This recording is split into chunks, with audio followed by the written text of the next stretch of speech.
the microphone. So our experience about use of Inspire data, maybe the title is not so well chosen, it's more about which are relations with potential users of Inspire data. So we have had, I will say, two phases in IGN regarding this relation with the potential users. The first phase from 2012 to 2014, and then a second phase until now. And I will just describe these two phases, and in the third part I will rather analyze and trying to extract some learnings. So our first phase, the main characteristics, it was a lot of enthusiasm, but nevertheless with some doubts. But we have some underlying idea that in fact Inspire data might be for all users, including national ones. So enthusiasm. So in our strategy, for instance, we wonder if we should have Inspire data instead of our national product. We ask ourselves the question, but we decided to be more careful. So we decided that in first step, Inspire will be in complement of our national product. We will keep our national product first. And then we will see what happens if users are really interested by Inspire data. Regarding how to accompany users in this enthusiasm phases, as we thought that even national users might be interested by Inspire data, we made some documentation in French, a little as Inspire, some generic document explaining the modeling principles as some kind of Inspire generic modeling, how is it called? Generic conceptual model, explaining the modeling principles, and some data specification for each of our three first Inspire themes that were administrative unit, geographical names, and address. So for the feature catalog, we used the translation that was done in the implementing rule. The translation in French already exists. And in UML, we highlighted what was not populated, because we are not populated every attribute. So we mainly use these two things to make this French documentation. As part of enthusiasm, we organize some training for IGN staff that is in contact with customers. The target was the marketing, the vendors, the consultants, the people working in our after-sales service. And the content of the training, it was about explaining Inspire in general, Inspire in IGN, showing the Inspire data models, how they have been implemented in IGN, and also how they may be integrated in GIS. Regarding the doubts, we conducted several studies related to integration of Inspire data into GIS because we were not so sure that Inspire data may be consumed easily by GIS. So we had interviews with GIS vendors to know their strategy regarding Inspire data. We made some practical exercise in our consulting unit to integrate Inspire into GIS. And we have also some contact with some users to encourage them to integrate our test Inspire data and to provide feedback to us. And as a result, there were many difficulties and rather limited interest from national users. So the phase 2, that is the phase until now. The main characteristics is that regarding, I will say, our relation to users, we have hardly no investment. We are getting a little bit sleepy.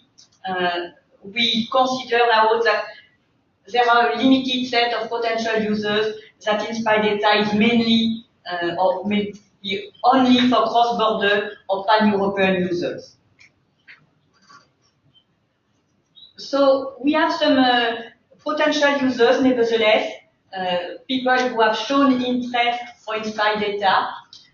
For instance, we have interest to use the health-based map on IGN GeoPortal. It's the base map coming from Health Project, and that is derived from some InSpy data. There is interest in IGN France, IGN Belgium, IGN Spain, and especially the Belgium TV security is very interested by cross-border data. And I think it's not done yet, it's under negotiation, but it's in project. We have also some regional initiative, and from time to time there is someone willing to make a cross-border map, and they have some interest for InSpy data. I think the practical realization was not done with InSpy data, but with Euro-regional map data, we have a real something really implemented. Other potential users, we have some regional initiative. It's what we call the Grande Région, the big region that is part of Belgium, part of France, Luxembourg, and part of Germany. And they have the idea to make some hydrographic database, and we try, if I can say like this, to sell them the idea to use the core reference dataset by Eurogeographics. That is also some kind of InSpy data, some InSpy simplified data.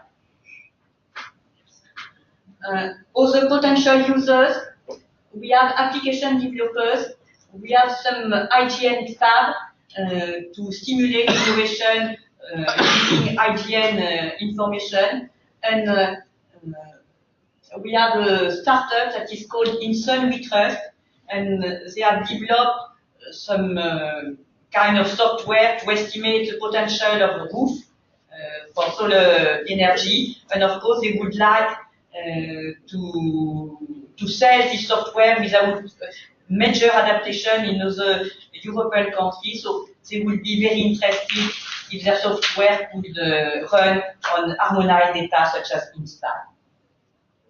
And the last photo was some party to show In Sun We Trust with the Ministry of Sustainable Development attending the party, so it was such a big event. Among the potential users and use cases, we have also the research sector. As Benedict showed you this morning, urban climate research, they might be interested, at least they need harmonized data, especially about buildings. Of course, they are thinking more about OpenStreetMap, but InSpy building can really be valuable for them, so we should try to convince them to use InSpy rather than OpenStreetMap. But we have also several projects about finding names in text, analysis according to their location. For instance, it was a project about migration of Spanish people before the Second World War, and of course, they have not stayed in Spain, they have migrated to several countries, and once again, harmonized data might be of interest. So, what is the practical state of play? In fact, we have published our InSpy data and related services rather lately, just before the deadline for Annex 1.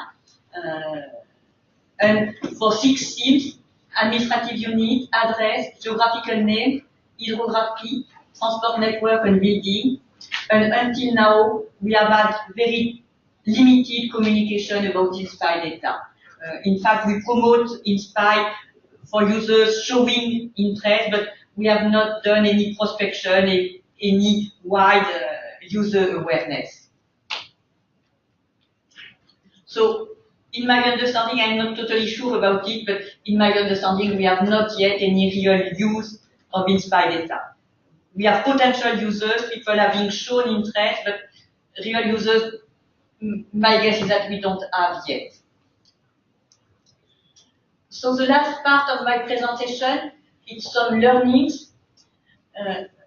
First thing, you can wonder why this description between the first phase and the second phase. Why so much enthusiasm at the beginning and so much care at the end. Of course, there is this normal innovation cycle that in general, when something is new, you advertise a lot, raising sometimes some exaggerating expectation, and then there is time for disappointment, and then time to go to, I will say, normal expectation. So, of course, it's part of the explanation, but maybe not the main one. Is it because of the bad results coming from our GIS and user survey? I will say partly. Of course, we realize that InSpy data may be difficult to be used by GIS, that users will have difficulties. But to be honest, it was not enough to discourage us. We were envisaging help for users, maybe video, training, guidelines, pre-configuration files for QGIS. We were envisaging them, but nothing was done in practice. Is it because of economic context? Yes, also. Because as all public agencies, we have regular cuts in funding, so our human resources are getting rarer, and InSpy activities are sometimes in severe competition with some other AGN activities. And the benefits of InSpy are considered as for future, sometimes doubtful compared to real current user needs. But in fact, in my understanding, it was also mainly because of human factors. So it's not the official organigram of IGN, it just simplifies the one. So in IGN, there is those who decide, for instance, European Affairs, marketing, programming, and those who do, for instance, regarding InSpy, the standardization unit and the archive and delivery geoportal unit. So in practice, those who do, enthusiasm easier. Standardization, we are rather enthusiastic. Archive, I think, maybe less, but they like rather this kind of work. European Affairs, yes. Marketing, they are rather on the doubtful side, and sometimes very doubtful. And the main thing is about the programming, because they are really the people having the power to decide. And in first phase, we have someone very enthusiastic. And the beginning of second phase, it was just a change in the staff. We had someone that was more on the doubt side regarding InSpy.